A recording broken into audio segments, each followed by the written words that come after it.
Okay, so we're back in Ship Showdown. This has been a really fun day. We got the MSR up against the Racer. I would say that the MSR is way ahead. However, upsets can happen. Don't forget the voting pool is about 15 to 20K on a busy day. So I don't see it happening, but it's possible. After all, this is the year of the upset with the MPUV cargo getting on the list, and not only getting on the list, making it to round two at the very least. So I feel confident in trying to start visioning what the semifinals are going to look like with these matchups. And yeah, that's kind of where I'm at. The biggest wild card left is not today. I believe the MSR is going to knock out the Razor, which is a blow to the competitive fans out there. However, next year is next year, and I think there is always a chance at this year, of course, with the vote still having 19 hours as of recording, but it's a tall order, especially with the social presence the MSR has, the fans the MSR has, and this is truly a crusader year if you look at the power of the C2 Hurricane. So let's see what we think about with the Gladius and the Saber. I believe the Saber is going to win, but I don't think it's going to be by much. I think the Gladius is a well polished light fighter that is pretty popular. It's a small class ship that is just very very common nowadays, especially with the Pirate Gladius series out there as well. You've got a lot of old schoolers who still have these, and it may have a bit of a bump. But in the end of the day, the Saber is just coming out of Golden Pass. I I think that it is looking pretty good, and it is a true ship that you'd want to be flying around in all the time. uh, I wouldn't want to be in a Gladius constantly. I see this as a backup ship that is on a large vessel, as a support vessel, maybe. As part of the fighter wing, um, or just something to bump bounce around in. I also see these at planetary outposts as something smaller ship wise to maintain if you have other Aegis ships in your lineup. But the Saber is also an Aegis ship. It's just a more complicated one. So I find it just very interesting. I'm kind of looking at things and trying to piece them together. And if I was to envision the semifinal fights, we've got the C2 Herc. I believe it will beat the Reclaimer, even with the push that the Reclaimer always has every year. You can see here that the Reclaimer barely beat the Argo Mole, which is once again the year of upstarts. The Mole almost made it versus that first day bump on the C2 Herc of 15K plus votes versus the 5.5K on the Caterpillar. So I mean the cat's a strong candidate. Got knocked out by the C2. You've got the Reclaimer, which already has a best in show skin. So I could definitely see the semifinal being made to the C2. With the Carrack versus the MPUV, I believe the Carrack will make it. I think the Carrack, with its 13,400 votes to the Connie Andromeda's 6K, just under 6K. So, sorry, I'm letting my bias shine a little bit.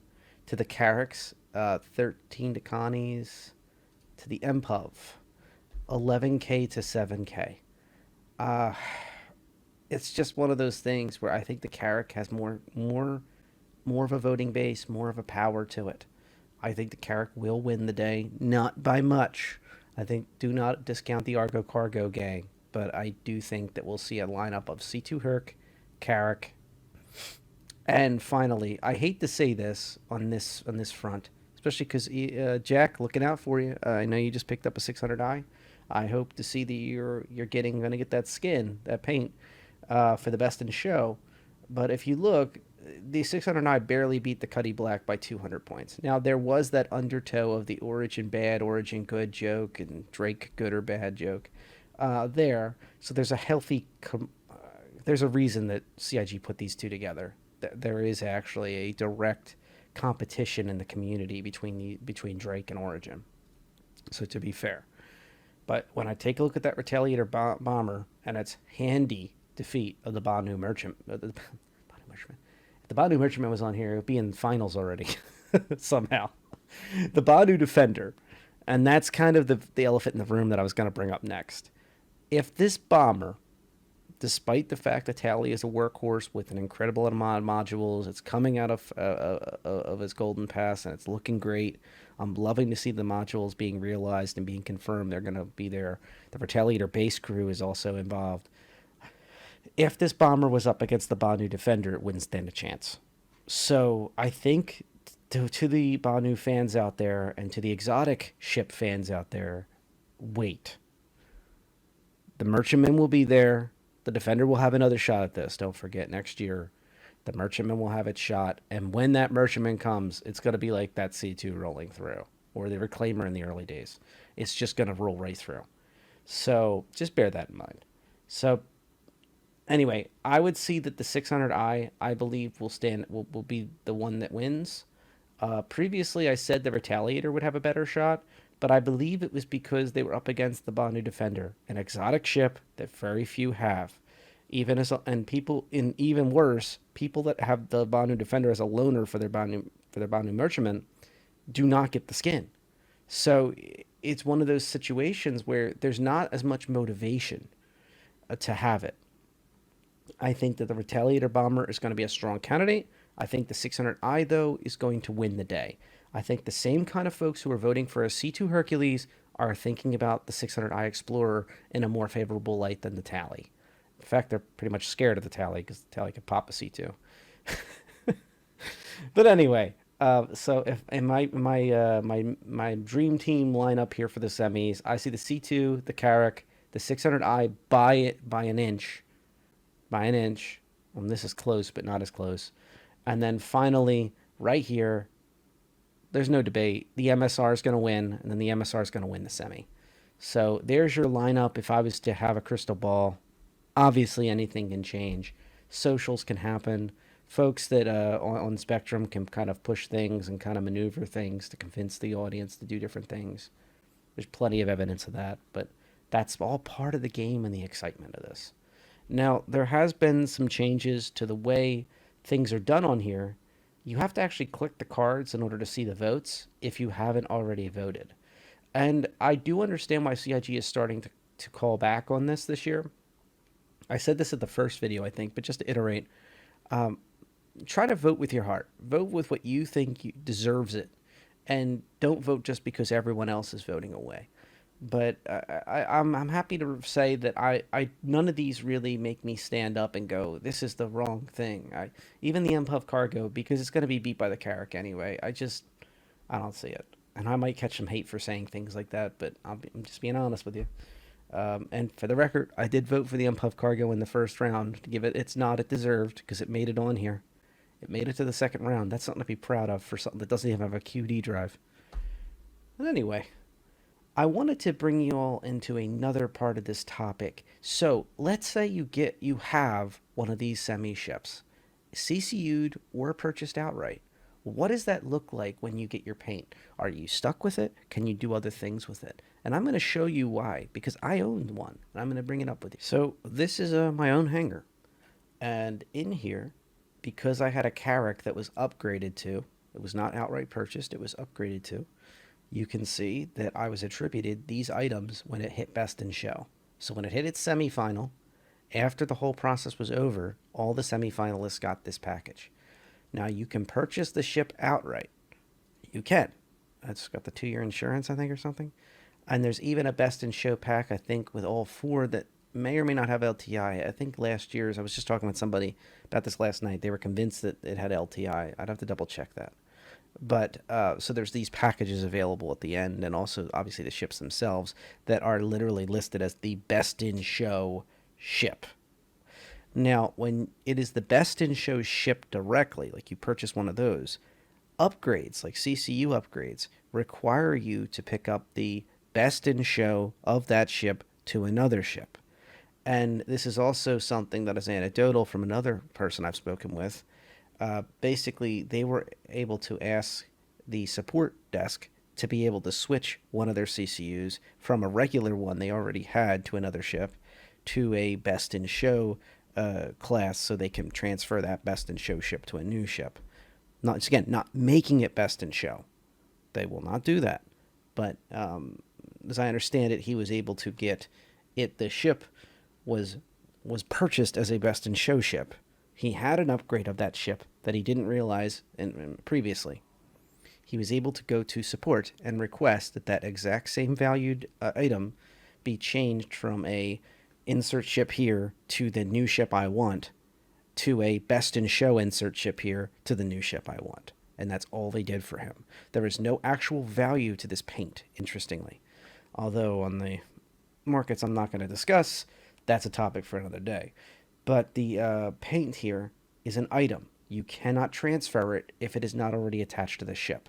So if you own the ship or you have a CCU to the ship, you remember you have to have it applied. Just to be clear, before the semis are done, but when the semis wrap up and they start publishing those things, you need to have that CCU applied. So the minute you see one of your ships hit semi and you want this dang skin, you better apply that CCU.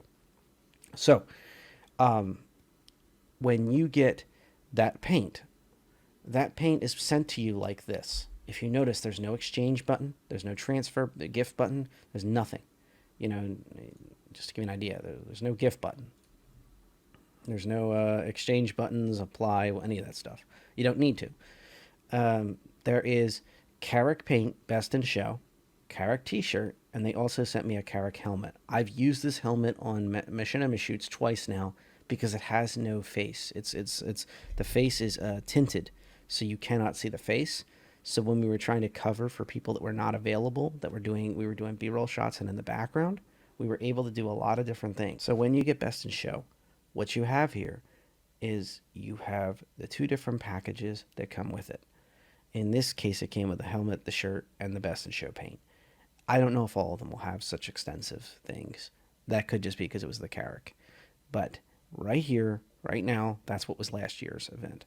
And this paint can be applied, and it can also be taken away. You can put it on and take it off. You can switch paints to other paints. You will not lose it in any way. This is like a slot. It's like a paint that is a skin. Now, with the other ships, when you purchase them outright, when they're a physical ship. Now, last year, when ships hit the best in show sale, they would change the insurance to 120-month insurance, which is the annual sales insurance level. The ship would come as the ship, come with the 120-month insurance, and it would come with the paint. The paint would be a separate item, but it would be part of the pack. So to iterate, these right here are untransferable, but they are not attached to the ship. So if I was to do something with the ship, like transfer it or trade the ship, like the Carrick, for example, the Carricks would leave, but the best in show paint would stay with my account. If I was to get a ship during that sale, when they have the best in show sale of all the different ships, all 4 of them, they would have it attached to the package. So whatever you do with that package, if you are to put it in buyback, or if you're to trade it, or if anything you do to the ship will be impacting the paint as well. But also on the omniverse of that, down the line, if you have a new org mate or a close friend who really wants something, you could sell that to them, and give them a fair price, and they can enjoy that nice paint to be included with the ship and 120-month insurance. So it's a nice little perk. I would argue, especially if you're looking for something a little bit of value added. There is no jump in price for the best in show variant. It's literally just a perk. It's just a paint job. It's a perk. Now, what does the paint entail? Usually the paint has lighting included, at least in 2950 it did. And it has a change of not just the color of the outside of the ship, but also the interior of the ship and little details. I'm excited to see if this year they start expanding that more than just like the lighting and a few details. And more so, I would like to see like logos and things like that of the event, celebrating the event. Maybe just at least one plaque or something. But we'll see. At the very least, just understand it is like an immersive paint. It is designed to make the outside look a certain way, and it also changes colors on the inside of the ship to a certain extent. It's a lot different than, say, like the Mole Carbon Edition. It's just really cool paint job for the outside of the ship, but has no impacts whatsoever to the interior of the Mole. So that's an example of like a good paint, but it's not good on the inside. It does the outside and it looks nice.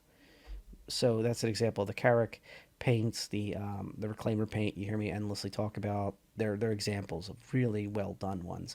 The Hammerhead has an interesting one, but one of the strange things about the Hammerhead is you it's so narrow and the rooms are so tight quarters that it's hard to really see the difference in some places.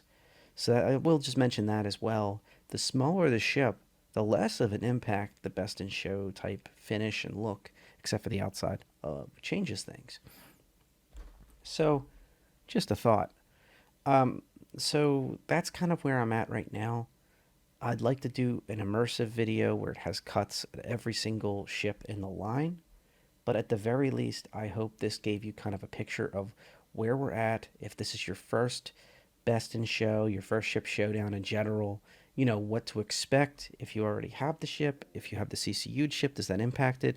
If you're thinking about just picking the ship up directly, and also understand that those game packages may surprise us, where we'll see all four ships in a package with LTI possibly, especially if it's Warbond. So I want to prepare you. I don't like folks having surprises. That's kind of one of the reasons. If you're taking the initiative to come out to videos like this, that's what you deserve. You deserve to have all the information and download it as best as possible into your mind. And you make your own decisions. And if you like this kind of content, please subscribe. Right now, I'm trying to push for 500 subscribers. There is a new communities tab that's being released to 500 subscribers and above YouTube channels. So that would greatly help me out. All right. Thank you all and fly safe.